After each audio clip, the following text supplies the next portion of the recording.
Alright, good day mga bossing. Meron tayong walk-in customer. Ayan, Honda na VTEC mga boss. Ayan. So, siyempre issue pa rin ito mga boss. Pambansang issue ng Honda, idle issue. Ayan mga bossing.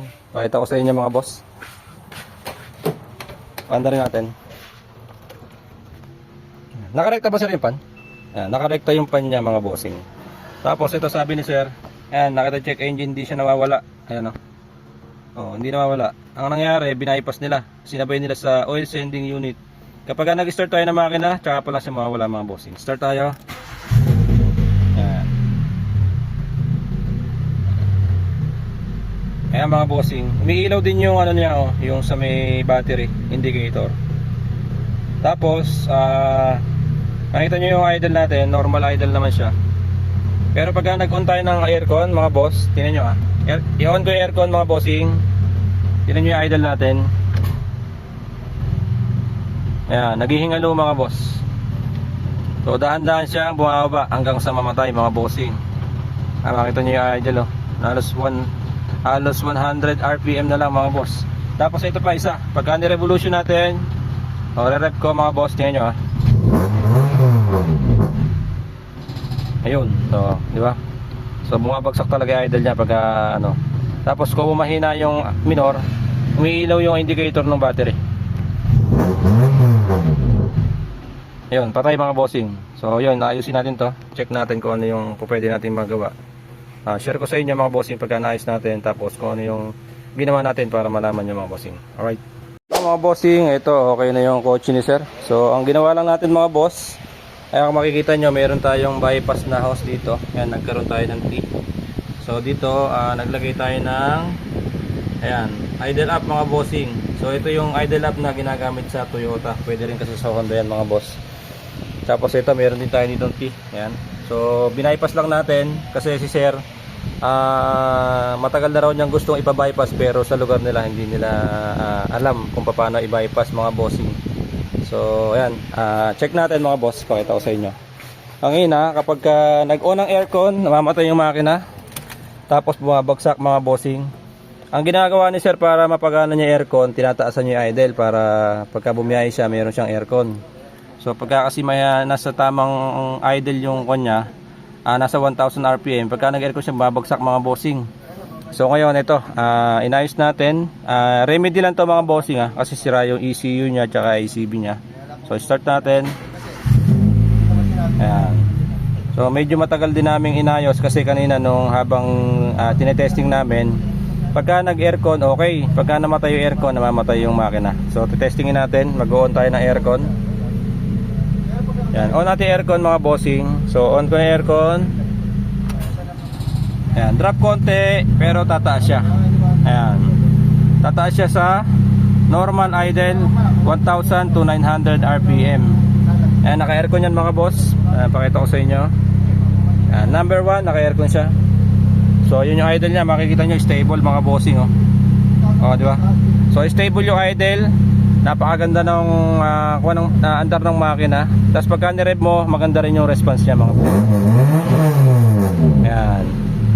So ito yung hinahanap ni sir na matagal niya nang gustong ipagawa, kaso wala daw alam doon sa lugar nila. So walang may alam na gawin yung bypass doon sa lugar nila mga bossing.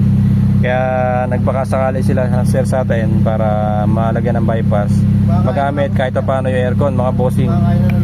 So yan, ito, patayin ko yung aircon mga bossing. Ang nangyayari dyan, pagka namatay aircon, babagsak yung minor, pero bumabalik ulit sa dati. Patay ko aircon. Ayun. So bumabagsak pero babalik ulit sa dati mga bossing. Kumbaga, magdi-dribble muna siya bago umangat. Ayun. So at least kahit paano ito magagamit ni sir yung aircon niya na hindi siya namamatay ng makina. Ayan. So ayun, naayos na natin yung gusto niyang mangyari sa problema niya. Hindi siya standard bypass lang siya mga bossing. So kasi sira yung ECU niya, wala na signal doon sa ICB, doon sa wiring niya. So ayun, okay na to mga boss. Aircon ulit natin.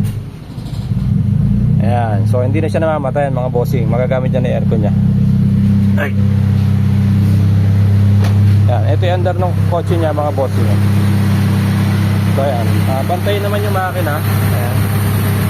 So wala siyang palag. Makita nyo okay na smooth yung andar mga bossing. So So all goods na to mga bossing. Yan, okay na. From San Miguel, Bulacan. Honda Civic mga bossing, VTEC. Ayan, VTEC siya mga bossing. So yun, okay na.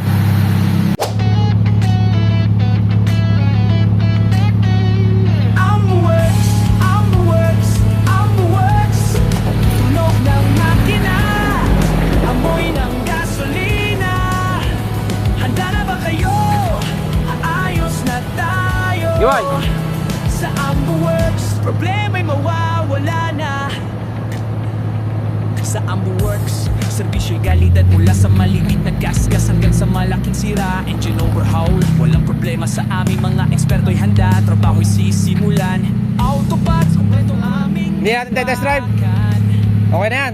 Mula sa bold sa Sige, gas bossing. hanggang sa mga Thank you, kisang thank you. mahalaga't kailangan. Alright mga bossing, ayan, yung Honda natin. Okay na. Naayos natin yun. Yung ano niya.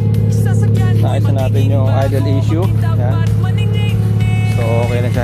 Hindi na pinatest drive niya sir kasi hindi naman natin binago yung timing ng distributor. So okay na. Para sa maayos na takbo at mahabang buhay ng makinang sasakyan. AmbuWorks, AmbuWorks, Mag-i-yell na yan. tunog ng makina, amoy ng gasolina. Handa na ba kayo? Aayos na Buti hindi ata pa sa pako ano. Buti hindi ata pa sa pako. problema'y mawawala na. Alright mga bossing, Honda Civic mga boss. Ayan, okay na. Naayos na natin problema ng kotse niya. Yun o. Nakagagamit niya ng aircon mga bossing, hindi na namamatayan. Alright. Sa AmbuWorks, lamig ay mararamdaman.